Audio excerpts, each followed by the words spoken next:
En mars, les relations internationales liées à la guerre en Ukraine bousculent la géopolitique mondiale. Au cœur de ces bouleversements, une question: comment ce conflit impacte-t-il concrètement le quotidien, la sécurité et le pouvoir d'achat des Français et des Françaises? Et le récap des actus du mois ne s'arrête pas à l'Ukraine. Ce mois-ci, l'actualité française n'a pas été en reste. Qu'en est-il de la nouvelle loi sur la sécurité dans les transports? Que penser de l'accélération des grèves dans les médias d'information français? Et que penser des initiatives françaises sur l'environnement ou encore celles en lien avec la santé mentale sur les réseaux sociaux? Bonjour, c'est Chloé, bienvenue dans le récap des actualités du mois de mars. Ici, pas de faits divers ni de parti pris, juste l'essentiel des actualités françaises. Comme tous les mois, je vous explique et contextualise les sujets qui influencent directement votre quotidien. Vous trouverez plus de contexte et de sources en description, et dites-moi en commentaire quels sujets vous ont marqué et quels sujets vous aimeriez que j'aborde à l'avenir. Restez bien jusqu'à la fin pour comprendre toutes les clés des actus du mois. Hey!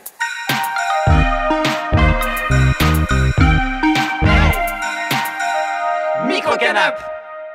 Première actualité, la guerre en Ukraine et ses impacts pour la France. La guerre en Ukraine a débuté en février 2022 avec l'invasion russe et bouleverse les relations internationales, notamment entre les États-Unis et l'Europe par rapport à la Russie. Depuis son investiture à la présidence américaine en janvier dernier, Donald Trump enchaîne les déclarations fluctuantes et contradictoires, semant la confusion mondiale. L'alliance transatlantique entre les États-Unis et l'Europe évolue, et c'est dans ce contexte géopolitique que des décisions européennes concernant la défense et la sécurité sont prises, influençant la vie quotidienne des Français et des Françaises. Rappelons que selon la Russie, les Ukrainiens auraient été, et je cite, victimes d'intimidation et de génocide, ce qui aurait nécessité une démilitarisation et dénazification de son territoire, tandis que l'ONU, l'Organisation des Nations Unies et les pays occidentaux dénoncent une violation de la souveraineté ukrainienne. Depuis 2022, l'Ukraine est soutenue par l'Union européenne et les États-Unis en recevant une aide militaire et économique. Alors pourquoi je vous en parle dans les actus du mois de mars ? Eh bien, en fait, en mars, les tensions sont montées d'un cran après un entretien à la Maison-Blanche entre Donald Trump, son vice-président J.D. Vance et le président ukrainien Volodymyr Zelensky. Annoncée comme une discussion économique sur les minerais ukrainiens, la discussion a tourné en altercation publique et l'accord n'a pas été signé. Quelques jours plus tard, les États-Unis ont suspendu le partage des renseignements et l'aide militaire à l'Ukraine avant de revenir sur cette décision après que l'Ukraine puis la Russie ont donné leur accord de principe à un arrêt provisoire des frappes sur les infrastructures énergétiques, même si les deux pays s'accusent mutuellement de continuer à mener ce type de frappe. Le 24 mars et le 25 mars, une rencontre a eu lieu en Arabie Saoudite entre les représentants russes et américains pour discuter d'un accord de trêve partiel dans la guerre en Ukraine. Les discussions concernent les moyens techniques permettant de mettre en place cette trêve, en particulier en ce qui concerne la sécurité de la navigation en mer Noire. En plus de cela, Trump critique régulièrement les membres européens de l'OTAN pour ne pas respecter leurs engagements militaires. En effet, les pays membres de l'OTAN doivent consacrer l'équivalent de 2% de leur PIB national annuel aux dépenses militaires, une règle très peu respectée jusqu'ici. Ce discours remet en question l'engagement des États-Unis dans l'OTAN et en fait, un retrait éventuel redéfinirait la géopolitique mondiale que l'on connaît depuis la fin de la Seconde Guerre mondiale. Tout cela a donc exacerbé les craintes concernant l'avenir des alliances militaires des États-Unis avec l'Europe, d'autant plus que la Russie, en augmentant son budget de défense de 30% en 2025, continue de renforcer ses capacités militaires. Au mois de mars, il y a alors eu une prise de conscience de la part des pays européens. Face à ces incertitudes, l'Europe s'est mobilisée en organisant des sommets avec le président ukrainien, des dirigeants européens et des alliés de l'Ukraine. Résultat, l'Europe a mis en place le plan Rearm Europe pour renforcer la défense européenne, tout en cherchant à réduire la dépendance aux puissances mondiales, et le prochain sommet se tient à Paris le jeudi 27 mars. En France, un fonds de 450 millions d'euros pour soutenir la défense a été annoncé. Le ministre de l'économie, Éric Lombard, a précisé que ce fonds permettrait aux citoyens d'investir pour soutenir la défense nationale à partir de 500 €, avec un risque potentiel de perte de capital, à la différence des placements comme le livret A. Mais alors, quels impacts pour les Français et les Françaises ? Ces investissements massifs, bien qu'une augmentation des impôts soit exclue, selon Emmanuel Macron, pourraient entraîner des réductions de budget dans d'autres secteurs essentiels comme la santé, le logement et l'éducation. Ces ajustements pourraient affecter le pouvoir d'achat et les services publics dans un contexte déjà tendu. Pour rappel, la France doit tenir l'objectif d'un déficit à 5,4% du PIB en 2025. Je vous en parle plus dans les récaps des actus du mois de février et du mois de décembre. Pour terminer, la guerre en Ukraine dépasse le conflit militaire et se joue aussi sur un terrain idéologique et culturel. L'invasion de l'Ukraine par la Russie fait suite à l'annexion de la Crimée en 2014, et dans la vision de Poutine, l'Ukraine est essentielle à la restauration de l'influence russe en Europe de l'Est. L'adhésion de l'Ukraine à l'OTAN et à l'Union européenne est perçue comme une menace directe pour la sphère d'influence russe.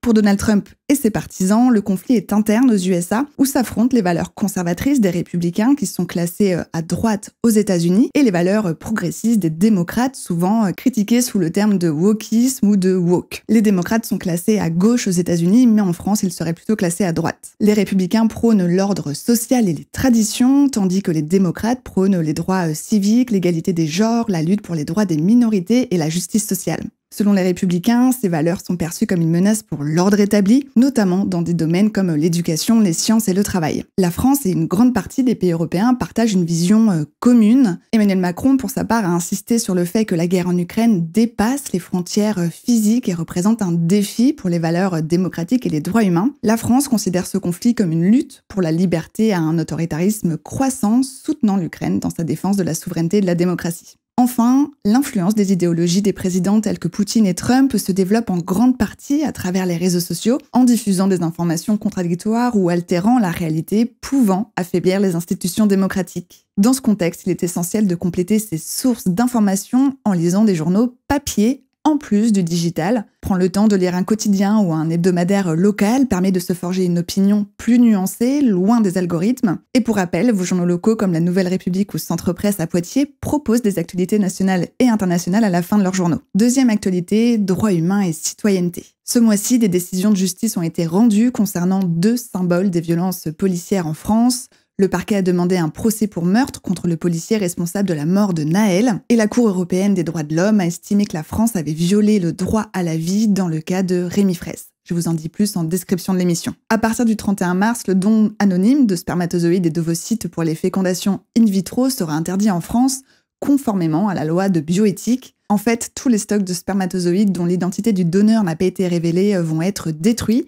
Cependant, les couples pourront toujours utiliser les embryons créés à partir de dons anonymes réalisés avant cette date. Le gouvernement a en effet rétropédalé sur cette mesure à la suite des mobilisations d'acteurs du secteur contre un décret qui concernait la destruction d'embryons conçus à partir du don de sperme. La loi de bioéthique dite PMA pour toutes, adoptée en 2021, a mis fin à l'anonymat des donneurs de sperme le 1er septembre 2022. Côté droits citoyens, le 11 mars, l'Assemblée nationale a adopté à l'unanimité une résolution visant à rendre accessibles les cahiers de doléances issus du mouvement des Gilets jaunes et du grand débat national. Alors pourquoi cela vous concerne-t-il ? Eh bien, en novembre 2018, le mouvement des Gilets jaunes proteste contre la hausse des prix du carburant avant d'élargir ses revendications à des questions sociales et fiscales comme le rétablissement de l'impôt sur la fortune et le référendum d'initiative citoyenne.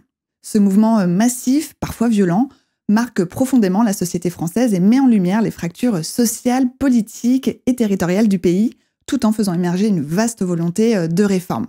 Pour apaiser la situation, Emmanuel Macron lance le Grand Débat National, un dispositif inédit de consultation citoyenne de janvier à mars 2019, avec des cahiers de doléances où chacun et chacune peut faire entendre sa voix. Au total, 250 000 contributions ont été recueillies dans tout le pays. Et depuis, ces cahiers sont conservés dans les archives départementales. Et 6 ans après, l'Assemblée nationale a voté pour les rendre accessibles en ligne via un processus supervisé par un comité composé de parlementaires, d'élus locaux et du Conseil économique, social et environnemental, le CESE. Toutefois, la numérisation suscite des critiques, notamment en raison des erreurs de transcription liées à l'automatisation. Ces cahiers sont-ils encore utiles aujourd'hui ? Eh bien, les revendications qu'ils contiennent sont souvent restées sans réponse. Pourtant, leurs revendications pourraient inspirer des réformes et raviver le débat sur la démocratie participative, par exemple. Ils offrent également un aperçu des préoccupations des Français et des Françaises à un moment clé de l'histoire sociale et politique. Et vous, qu'en pensez-vous ? Est-ce que rendre accessibles ces cahiers de doléances pourrait changer quelque chose ? Oui, non, pourquoi ? Faites-le moi savoir en commentaire. Troisième actualité, citoyenneté et Conseil constitutionnel. Le 7 mars dernier, 3 membres du Conseil constitutionnel ont vu leur mandat prendre fin et 3 nouveaux membres ont été nommés le 19 février. Alors pourquoi cela vous concerne-t-il ? Eh bien, le Conseil constitutionnel joue un rôle crucial dans la protection des droits des citoyens et des citoyennes en s'assurant que les lois respectent la Constitution. Depuis 2008, les citoyens et les citoyennes peuvent aussi saisir le Conseil constitutionnel via la question prioritaire de constitutionnalité, la QPC, pour défendre leurs droits. Il garantit aussi la régularité des élections, comme l'a montré l'annulation de l'élection du député Arnaud Sanvert du Rassemblement national en raison d'erreurs de comptage dans les bureaux de vote. Un nouveau scrutin va être organisé. Alors comment est formé le Conseil constitutionnel ? Eh bien, le Conseil est composé de 9 membres nommés pour un mandat de 9 ans non renouvelable. 3 membres sont désignés par le président de la République, 3 par le ou la présidente de l'Assemblée nationale et 3 par le ou la présidente du Sénat. Les nominations, elles sont soumises à un vote au Parlement. En ce qui concerne les nouveaux membres, le président de la République a proposé Richard Ferrand du groupe La République En Marche en tant que président du Conseil constitutionnel. Sa nomination a été approuvée à 1 voix près.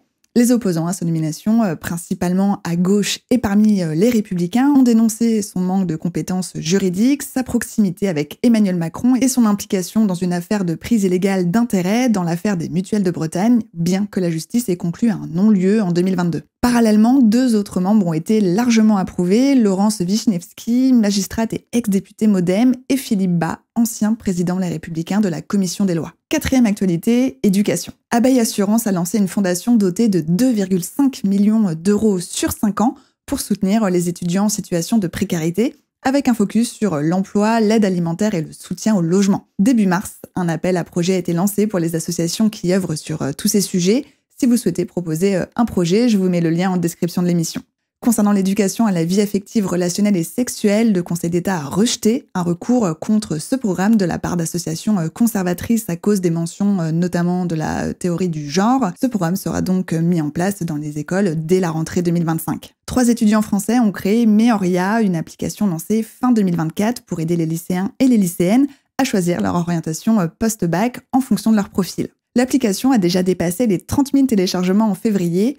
C'est le signe d'un réel besoin dans ce domaine. Dans un autre registre, l'établissement privé Notre-Dame de Bétharram a été inspecté par le rectorat de Bordeaux le 17 mars dernier, une première depuis 1996, en raison de plus de 150 plaintes pour violences, agressions sexuelles et viols impliquant d'anciens personnels de l'institution, et en plus une enquête préliminaire concernant un établissement catholique de Limoges en lien avec la congrégation de Bétharram a été ouverte. 5e actualité, immigration. Direction la Gaîté Lyrique, un lieu culturel parisien occupé durant 3 mois par des centaines de migrants isolés. Le 18 mars, à la fin du délai d'1 mois fixé par le tribunal administratif ordonnant leur évacuation, la préfecture de Paris a fait intervenir la police pour expulser les migrants. Une expulsion que le conseil d'administration de la Gaîté Lyrique avait refusé de réaliser sans solution concrète d'hébergement pour les migrants. Selon les collectifs des Jeunes de Belleville, certains migrants ont été blessés et plusieurs ont reçu une OQTF, l'obligation de quitter le territoire français.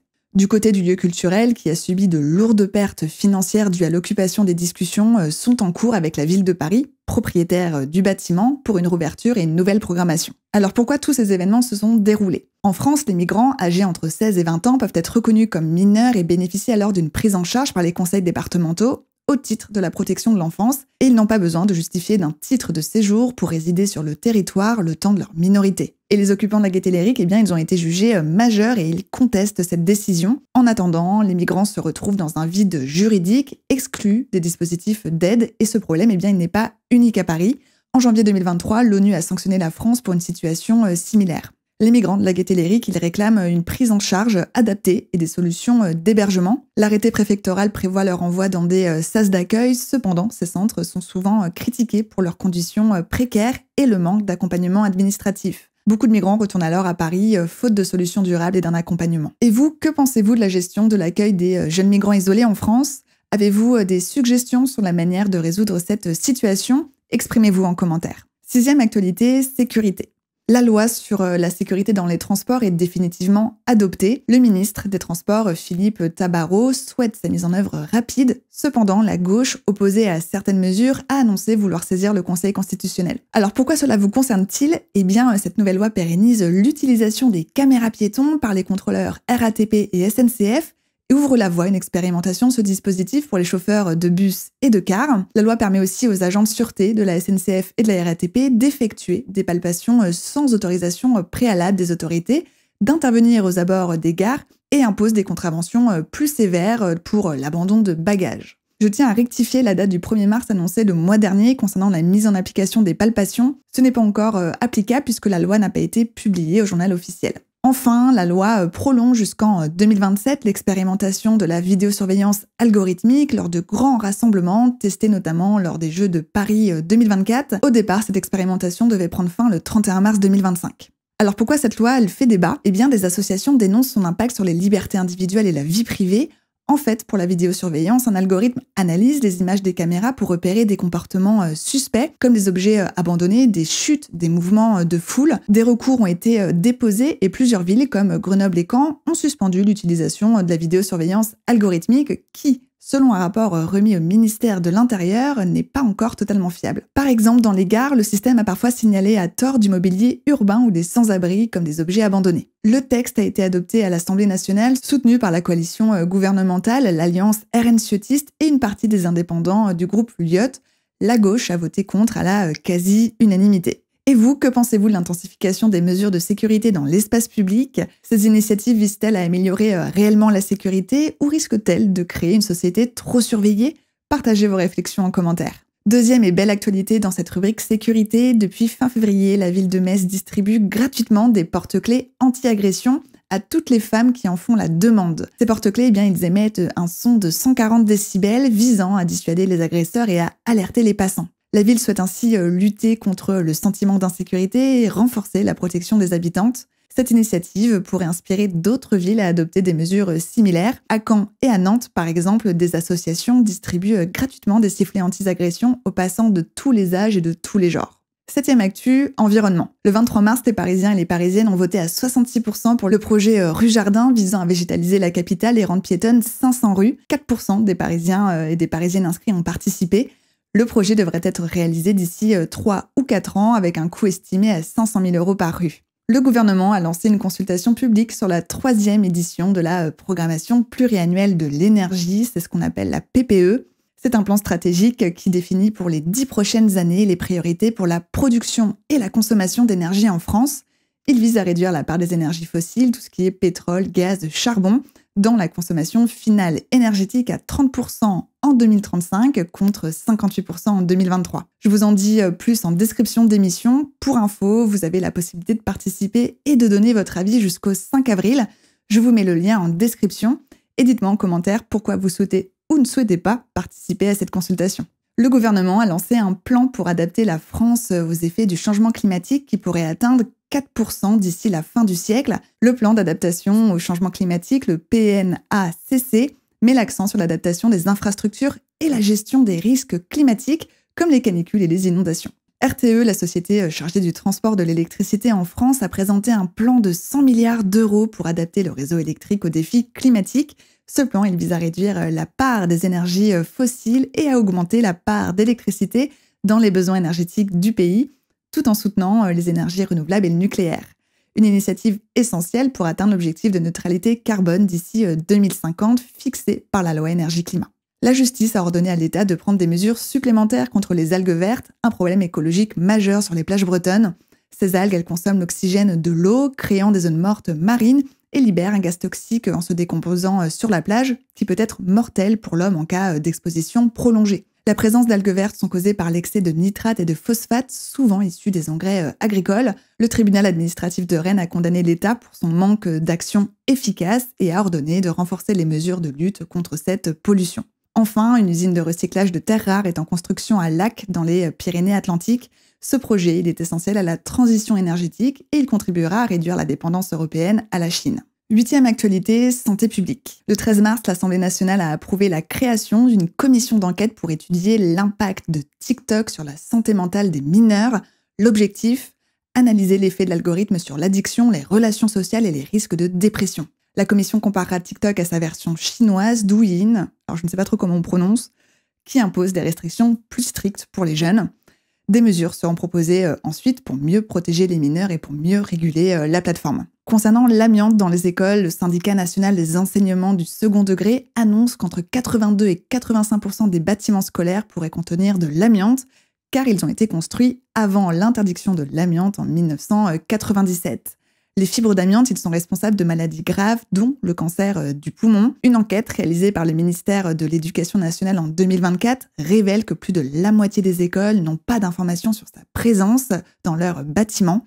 Les syndicats réclament de mesures de protection accrues et plus de prévention. Concernant les kits de détection de substances chimiques dans les boissons, l'Ordre national des pharmaciens a exprimé des réserves concernant leur fiabilité. Vendus dans certaines pharmacies, ces kits sont censés détecter des substances administrées sans consentement, c'est ce qu'on appelle la soumission chimique, grâce à un petit bâtonnet que l'on trempe dans la boisson, mais leur fiabilité n'aurait pas été prouvée. Le remboursement de ces kits est expérimenté depuis le mois de décembre, des suites du lancement en plein procès des viols de Mazan d'une campagne d'information et de sensibilisation autour de la soumission chimique, et ce, afin de favoriser une meilleure prise en charge des victimes. 1286 Guadeloupéens et Martiniquais contaminés par le pesticide chlordécone ont demandé une indemnisation pour préjudice d'anxiété. La Cour administrative d'appel de Paris a décidé que 11 d'entre eux recevraient entre 5 000 et 10 000 euros. Utilisé jusqu'en 1993 dans les bananeraies, malgré des alertes de l'Organisation mondiale de la santé sur ses risques pour la santé, le chlordécone a pollué massivement l'environnement, causant de graves problèmes de santé, notamment un taux de cancer de la prostate élevé en Guadeloupe et en Martinique. 9e actualité, les médias. La chaîne C8, propriété du milliardaire Vincent Bolloré, et Énergie 12 ont cessé d'émettre le 28 février, après la décision de l'Arcom, le régulateur des médias, de ne pas renouveler leur autorisation de diffusion, une décision contestée par les chaînes et cependant validée par le Conseil d'État.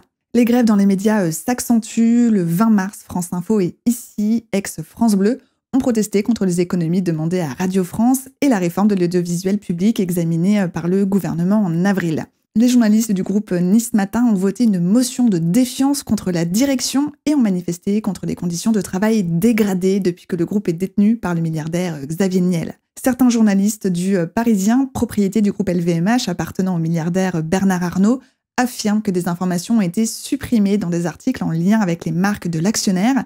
Et les journalistes ont protesté contre la possible suppression de 40 postes. Et France Télévisions, face à des tensions internes, a réagi en remaniant la direction de la chaîne France Info après une motion de défiance et des dérapages éditoriaux. Aussi, une enquête de Reporters sans frontières révèle que 500 journalistes achetés par Vincent Bolloré ont signé des clauses de confidentialité les empêchant de parler après leur départ. Concernant les réseaux sociaux, TikTok et YouTube ont mis en place des mesures pour protéger les jeunes utilisateurs. TikTok offre désormais des outils de contrôle parental et propose des fonctionnalités de relaxation pour les moins de 16 ans. À partir de 22 h, l'utilisation de l'application sera interrompue pour proposer des exercices de relaxation accompagnés d'une musique apaisante et tout ça pourrait être désactivé. YouTube, en parallèle, va limiter l'exposition aux vidéos proposant des conseils financiers irréalistes ou des comportements jugés nuisibles. Ces mesures interviennent dans un contexte de débat croissant sur l'impact des réseaux sociaux sur la santé mentale et la désinformation. Face à ces enjeux liés aux réseaux sociaux ou encore au pluralisme et à l'indépendance des médias, il est plus important que jamais de s'informer de manière critique. Pour vous aider à mieux comprendre tout ça, je vous invite à découvrir mes 2 émissions d'éducation aux médias. Je vous mets les liens en description. Maintenant, passons à l'actualité de quelques villes situées en région Nouvelle-Aquitaine.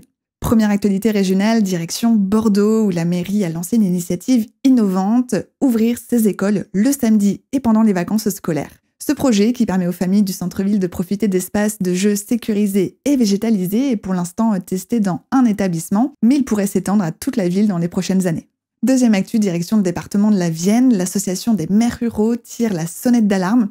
Selon elle, la suppression progressive du fonds de soutien de l'État aux activités périscolaires, culturelles et sportives affecte durement les communes et les enfants des zones les plus éloignées des ressources culturelles, et cela fragiliserait les clubs sportifs et les associations culturelles. Depuis 2014, une baisse de 340 millions d'euros de ce fonds de soutien a été constatée, et en 2023, il s'établit à 41 millions d'euros. Troisième et dernière actu, direction Poitiers, où plusieurs manifestations ont eu lieu ce mois-ci. Le 22 mars, la marche des solidarités contre le racisme et la montée du fascisme. Le 20 mars, les syndicats des retraités ont protesté contre la dégradation du système de soins. D'autres mobilisations, comme celle pour la Journée internationale des droits des femmes le 8 mars, ou encore les mobilisations des étudiants pour la défense des budgets universitaires qui continuent chaque semaine le jeudi, et le comité France-Palestine qui a relancé ses mobilisations hebdomadaires le samedi en solidarité à Gaza. D'autres mobilisations ont eu lieu, mais je ne peux juste pas toutes vous les citer dans cette émission. Si vous souhaitez approfondir certains sujets, je vous invite à consulter les liens et les contextes supplémentaires en description, ainsi que les émissions précédentes pour une compréhension plus complète et nuancée des sujets. Abonnez-vous pour soutenir Micro Canap. Je vous retrouve dans 2 semaines pour un nouveau sujet. Micro Canap.